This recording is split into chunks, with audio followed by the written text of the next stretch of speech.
Welcome everyone.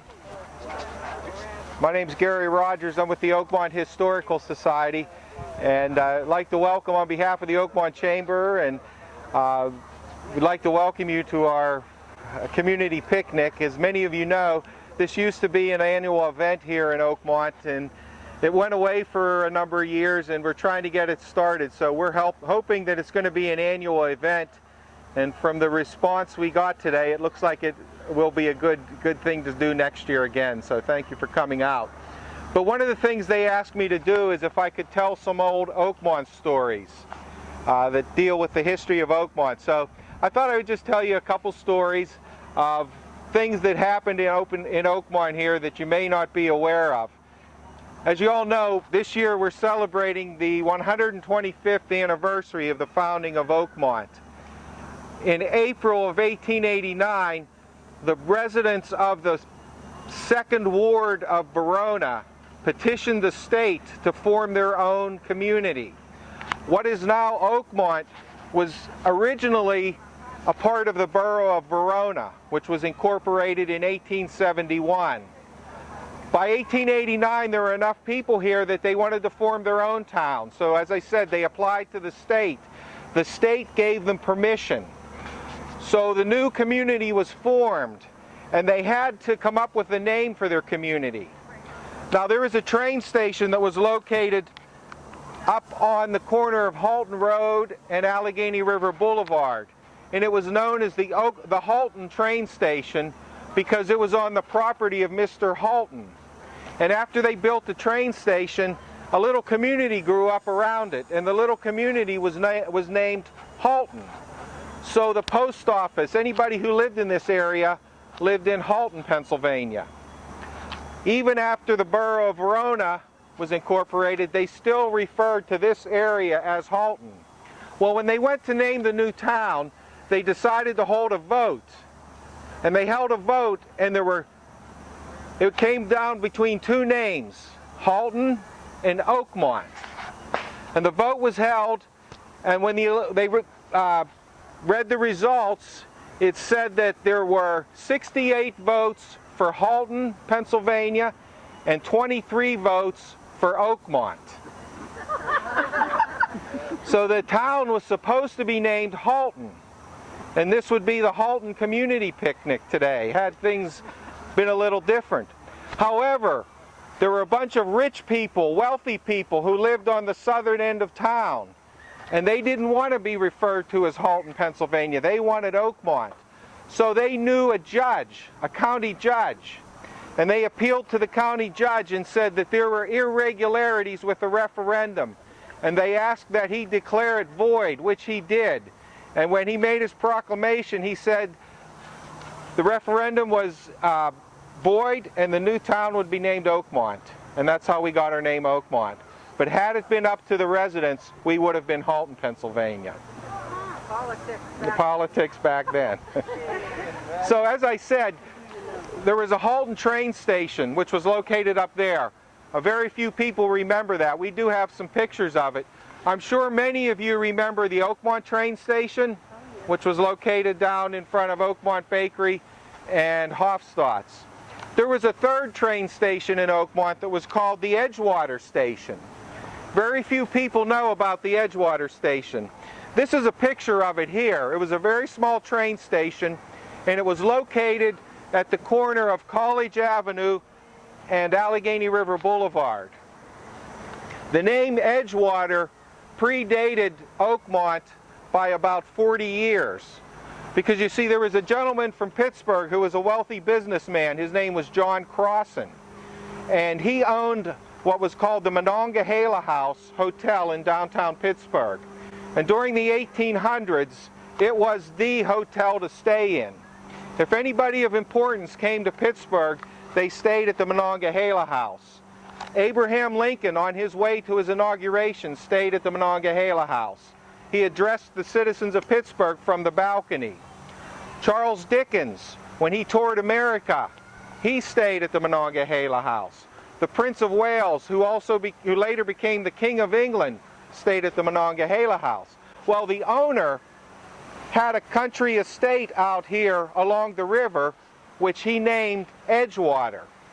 And that's how the name Edgewater originated, and that's how the steel company took their name when they later bought the property and built the steel company. So that's where the Edgewater name came from. Well, Mr. Crossan was so important that when he built his estate, when the railroad came through, they gave him his own train station, and it was called the Edgewater train station. And this is one of the only pictures, this is the only picture that we have of the Edgewater train station. You ask, what happened to the Edgewater train station?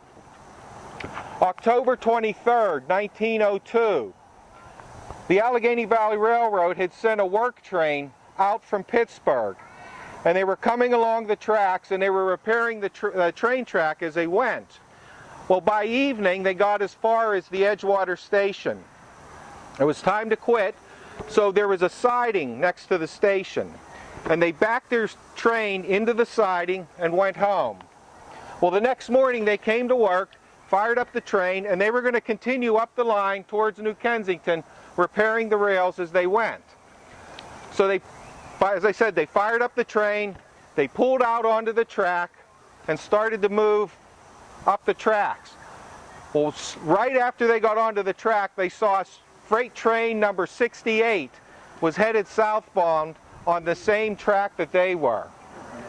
So they were able to stop the train, they were able to reverse it, and they were able to back into the siding, which they did. They thought they got out of the way, no problem. However, they forgot to close the switch. Freight train number 68 came down the track. They moved out of the way. The switch was open. It went into the track and it hit the train, knocked the train into the Edgewater Station. And this is a picture. I'll pass it around. You can take a look at and see what happened to the Edgewater Station. It's a little small station. On top of it is a tank car and a box car. It knocked it off its foundation. What's amazing is, for as tiny as this station was, it was well built. I said whoever built that was a heck of a carpenter, because the building itself survived. It was knocked off the foundation. However, by that time, they had built the new Oakmont station was in the works, so they decided that they weren't going to rebuild the Edgewater station, and that was the end of the Edgewater station. So the name Edgewater, you know, we have Edgewater Steel, we had Edgewater Beach, Edgewater Campground. These are all Edgewater names, but they all originated with the John Crossan family back in the early 1850s is when he moved out here. And Mr. Crossan was a conductor on the Underground Railroad. And when he had his Monongahela house, runaway slaves would come into Pittsburgh. And what he would do is he would hide them in the hotel. And if bounty hunters came, he would tell them that these are employees, they work at my hotel, they're my servants. So he was able to save many a slave by doing that. Some historians think, and our society is trying to prove, that his house here in Oakmont was actually a stop on the Underground Railroad. After they left Pittsburgh, he sent them up the Allegheny, and it's said that they stayed in his stable, and that's where they hid out, and then they continued up the river. So there is a lot of history with the Edgewater name here in Oakmont. So that's just a little history.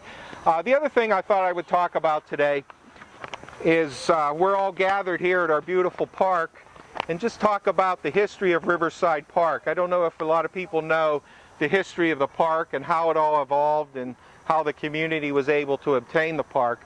But the first park recreational area in Oakmont, as we know, was again referred to as Edgewater Park. And it was located at the mouth of Plum Creek on the Allegheny River.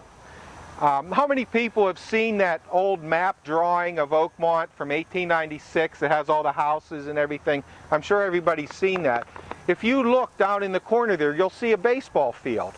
And that was the first park here in Oakmont. It was referred to as Edgewater Field. After that, the park moved up onto Cedar Way, behind where Hofstadt's is today. There was a park that was back in there, and again, they played baseball in there, And for many years, the firemen would hold their carnivals in that little park. So that was another recreation area they had.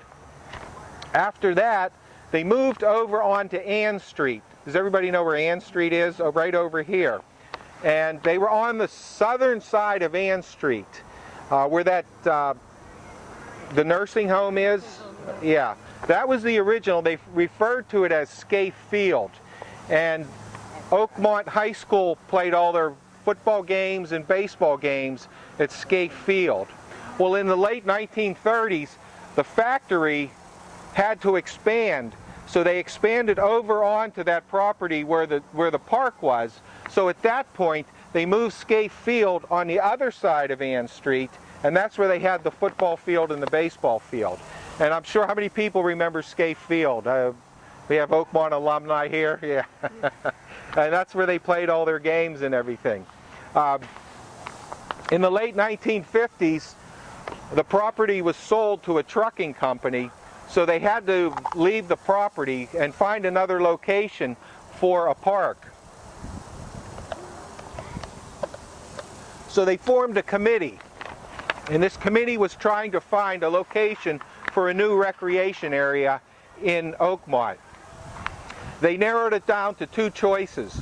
The first one was the Valenic property up on Dark Hollow Flats. If you know where that is, that's where the Oakmont Commons is today. That was one of the areas they were considering. The second area was this plot of ground here. This plot was actually owned by the Scaife Company. They acquired this property in case they ever had to expand their factory over here, but they never had to. But they owned this property here. During World War II, this property up on the level flats there was what they called a victory garden. If you know what a victory garden was, that's where the people could come and plant their own gardens and grow their own food to help out the war effort. And we have a picture of up on the upper end there. There's a sign that says Scaife Victory Garden. So this area was owned by Scaife. It was a victory garden. There were some camps located down here along the river prior to the 1936 flood. However, they were pretty much wiped out after the flood. And then we had some gardens, farmers that were over in that area there. When Scaife owned it, the Scaife Company offered to give this property to the Oakmont School Board. They said they could have it. The school board had some reservations because they felt it was too far away from the schools and they didn't really know if they could use it. So they didn't act on it, and they didn't accept their offer. A few years later, this committee came and wanted this property. So Scaife agreed to sell them the property for $26,000. They said they would just want, I think it was appraisal value, and they could have it for $26,000. Well, in the meantime, Scaife had experienced some financial problems. They went into receivership, and new people took over the company. At that point, they came back to the community and said, we'll sell you the property, but now we want $150,000 for it. So the borough, the citizens got together and they raised money and they were able to purchase the property. They bought the property, and what's amazing is, in the research and reading the old accounts, the residents of Oakmont truly put this park together. Gentleman by the name of Len Flowers, I'm sure a lot of you remember Len Flowers. Mr. Flowers actually laid this out the way it is now, with the tennis courts, a playground, the athletic fields up above. Another gentleman by the name of, I think it was Mr. Allsbrook, who was a mining engineer, came down and surveyed the property and got the proper surveys for it. Len Anderson, who was the publisher of the Advanced Leader, was friends with the gentleman who owned Burrow Construction Company. And he called him, and he came down here with his heavy equipment, and he graded everything, leveled it all out. He said that he would charge them, but he would charge a minimal amount, which he did. He sent a bill. The Recreation Committee sent him a check. In turn, he sent the check back and said it's all donated. So he donated all the grading for this. So as I said, the community was involved with this park from the very beginning. Another man, William Kerr, Mr. Kerr, who started this community picnic. Some of you may remember it as the Ox Roast, which was held on Labor Day. And he did that shortly after the park opened. Mr. Kerr donated a lot of money towards this park. As it was being built, there was a nursery out in East Oakmont called Morton's Nursery. Mr. Kerr called Morton's Nursery and said, I want you to send down all the bushes, all the shrubs, and all the trees they need for the park. They sent down 2 truckloads of plants, which Mr. Kerr paid for. So when they sent the plants down, then the Oakmont volunteer firemen came down and planted everything. They volunteered their time. If you remember, there used to be 2 original shelters here. There were the big metal shelters. One of them was paid for by the Oakmont Lions Club, and they said they actually came down and helped build them. The playground equipment was donated by the Women's Club. They raised money to pay for that. So it's always been a part of the community, always changing. The original field house was supposed to be over in that area, up at that end, closer to the river, and it was supposed to be a 2-story building with offices and a first aid station in it. However, the borough felt it was a little too much money, so they went with that building there. Recently, we've had the new deck hockey rink come in, with the joint partnership with the Penguins. I just noticed the sign up here with the Pittsburgh Pirates on that backstop that it's a partnership with the Pirates, and the press box was donated by Mr. Massero.